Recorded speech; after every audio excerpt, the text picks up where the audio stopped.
Hello viewers, आज हम बनाने जा रहे हैं बहुत ही मज़ेदार फ्रेंच अनियन स्टेक, जो कि खाने में है बहुत मज़ेदार और बनाने में है बहुत ही आसान। स्टार्ट करते हैं अपनी रेसिपी को। सबसे पहले हम चिकन को मैरिनेट करेंगे। इसके लिए मैंने टेंडर चिकन ब्रेस्ट लिए हैं और इनको हल्का सा हैमर से हैम कर लिया। इसमें चला गया नमक, काली मिर्च का पाउडर, कुटा हुआ लहसुन,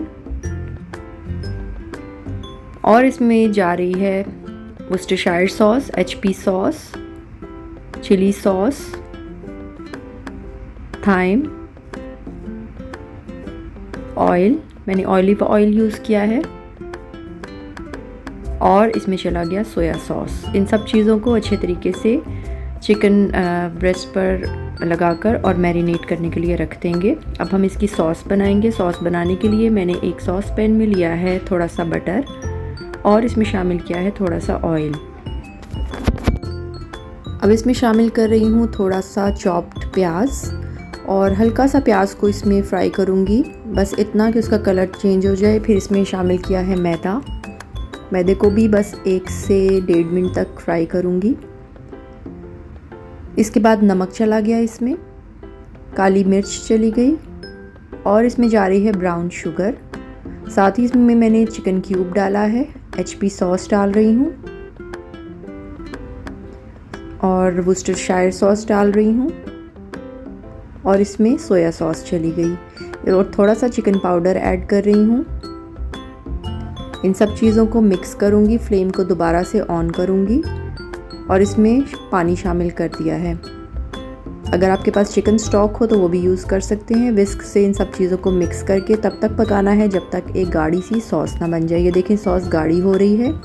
इसकी कंसिस्टेंसी बहुत ज़्यादा गाढ़ी नहीं रखनी। एंड में थोड़ी सी आपने इसमें क्रीम डालनी है, तकरीबन 2 से 3 चम्मच। उसको भी अच्छे तरीके से इसमें मिक्स कर लें। और ये देखें, ब्राउन सॉस रेडी है। इसको हम साइड में रखेंगे। अब हम स्टेक्स को ग्रिल करेंगे। इसके लिए मैंने ग्रिल पैन को ऑलिव ऑयल से ग्रीस कर लिया है, और मैं एक एक करके इनमें मैरिनेटेड स्टेक्स डालूँगी, और तकरीबन 5 से 6 मिनट इनको एक साइड से फ्राई करूँगी। जब ये एक साइड से ग्रिल हो जाएंगी तो फिर मैं इनकी साइड को पलटूंगी, लेकिन उस दौरान मैं इस पर हल्की सी ऑयल की ब्रशिंग और जो सॉस बनाई थी उसकी ब्रशिंग करूंगी। ये देखिए, जो ब्राउन सॉस बनाई थी वो इस पर डाल रही हूँ, और उसको भी ताकि उसका अच्छा सा फ्लेवर इसमें आ जाए, उसको भी मैं ब्रश कर रही हूँ। तकरीबन 6 से 7 मिनट के बाद मैं इनकी साइड्स चेंज कर दूँगी, और दूसरी साइड पर भी इसी तरीके से सॉस की ब्रशिंग करूँगी, और उसको भी 7-8 मिनट पका लूँगी, यहाँ तक कि चिकन अच्छे से ग्रिल हो जाए और स्टेक्स रेडी हो जाएंगे। फिर मैं इनको निकाल लूँगी। यहाँ पर इनके साथ सर्विंग के लिए मैं फ्रेंच अनियंस बना रही हूँ। इसके लिए मैंने प्याज को रिंग्स में काट लिया था, और थोड़े से ऑलिव ऑयल में इनको साते करूँगी।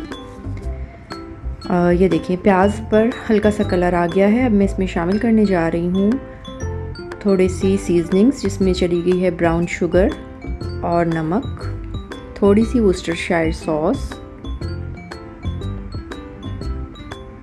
इन सब चीज़ों को डाल के बस इतनी देर पकाना है कि प्याज सॉफ्ट हो जाए और बल्कि हल्का सा कैरेमलाइज हो जाए।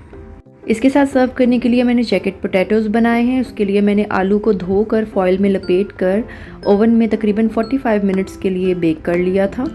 अच्छे से आलू बेक हो गया। मैं इसको सेंटर से कट्स लगाकर इसके अंदर क्रीम चीज़ या क्रीम की फिलिंग डालूँगी। ये देखें, मैंने क्रीम में थोड़ा सा नमक और काली मिर्च मिक्स कर दी है, और वो इसके अंदर शामिल कर रही हूँ। ये सब आपने गरम गरम आलू के साथ ही करना है। आलूओं को ठंडा करने के बाद उसका वो मज़ा नहीं आएगा। इसको भी मैं स्टेक्स के साथ सर्व करूँगी।